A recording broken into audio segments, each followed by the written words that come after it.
have been impeached, forced into resignations, or indeed have been sacked because they questioned and sought answers for these indecent atrocities that go against human understanding.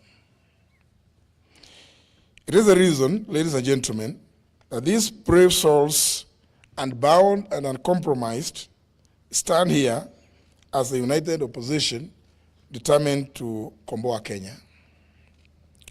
Friends, our beloved republic, when that one-year-old Albert Ojwang walked back to his home in Migori on June 6, 2025, neither he nor his parents, his relatives, and his young wife were aware that these were his last hours on earth.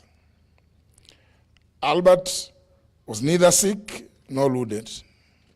He had in fact spent the day actively planning his home garden, calculating its eventual harvest. Albert, a Kiswahili and religious studies teacher based in Voi, was a single hope of his parents and father to a 2.5-year-old child.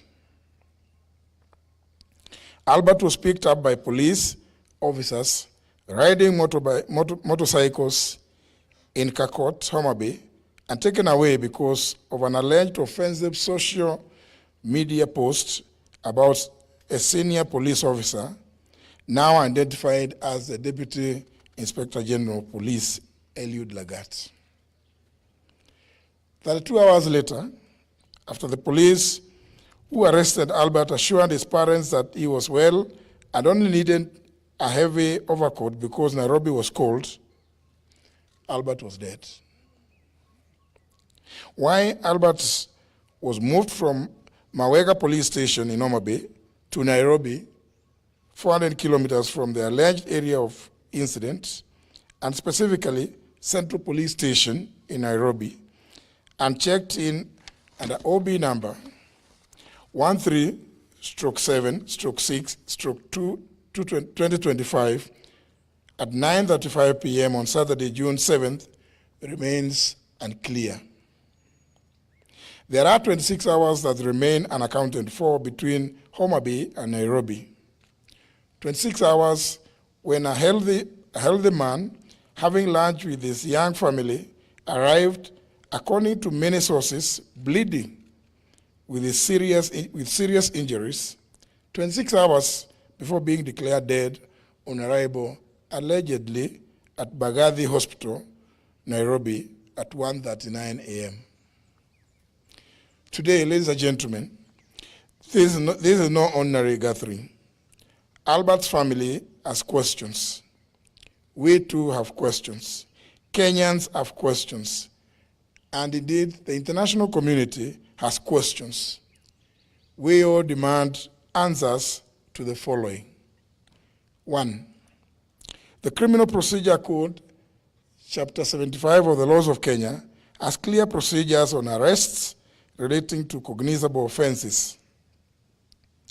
There should have been a formal complaint and an arrest warrant. Kenyans want to know if there was a formal complaint by the Deputy Inspector General of Police Eliud Lagat, and if so, at what police station? Which date and time was this complaint recorded? Was it the OB entry number of the said was there an OB entry number for the said complaint? Number 2, we demand to know why Albert was moved from Mawego Police Station, Homa Bay, to Nairobi, and specifically Central Police Station, and which officers accompanied him by name and rank. Central Police Station, Nairobi area, has CCTV coverage. Number 3, we demand to know where the footage showing Albert being brought in and leaving the station is, and whether it's been provided to the family lawyers. If there is no footage, we demand to know who ordered for the cameras to be switched off. When Albert was picked up in Homa Bay, He had no physical injuries. Indeed, he was having lunch with his wife. We demand to know who inflicted the grievous and extensive injuries on his body. Number 5, it's been reported that Albert was in solitary confinement at Central Police Station. Why was Albert considered a high-risk criminal to be confined in solitary? If he was not in solitary confinement, as alleged, who are his cellmates and how many were they? We therefore demand to know that demand to be shown the cell register to show whether he was with other inmates or he was in solitary confinement. Number 6, yesterday, June 10th, 2025, we've read and heard that the Director of Public Prosecutions, the DPP, directed the Independent Policing Oversight Authority, IPOA, to expedite investigations on circumstances surrounding the death of Albert and report within 7 days. This is a cover-up and a diversionary tactic to delay this matter. The mandate of the DPP under the Constitution of Kenya is to direct the National Police Service and the Directorate of Criminal Investigations in writing to do investigations, not to direct the IPOA.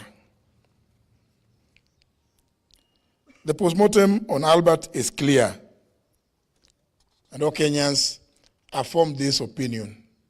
He was murdered. In light of the foregoing, we are calling not just for the resignation, but for the arrest and arraignment in court of the Deputy Inspector General of Police, Eliud Lagat, within 24 hours from the issuance of this statement. We similarly demand that the junior officers currently being persecuted be given witness protection with immediate effect. Their lives, obviously, are in danger because they know the truth. We applaud the courageous Kenyans who have kept vigil at Vigilance House,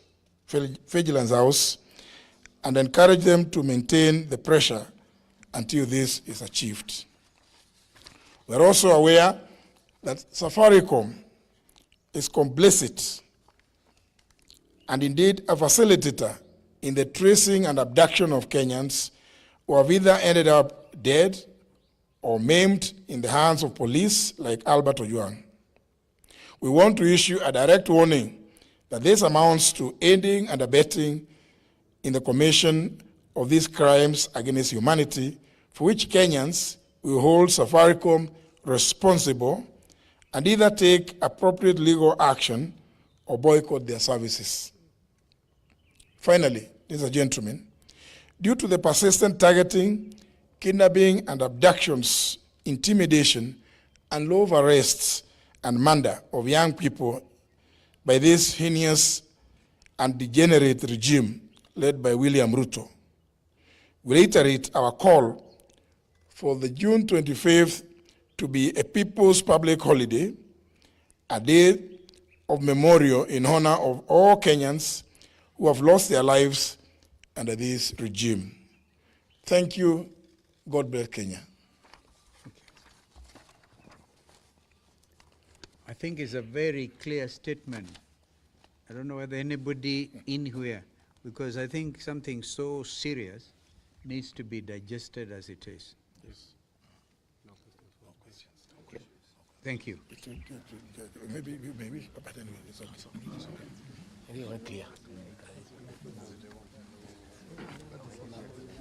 That is enough treatment.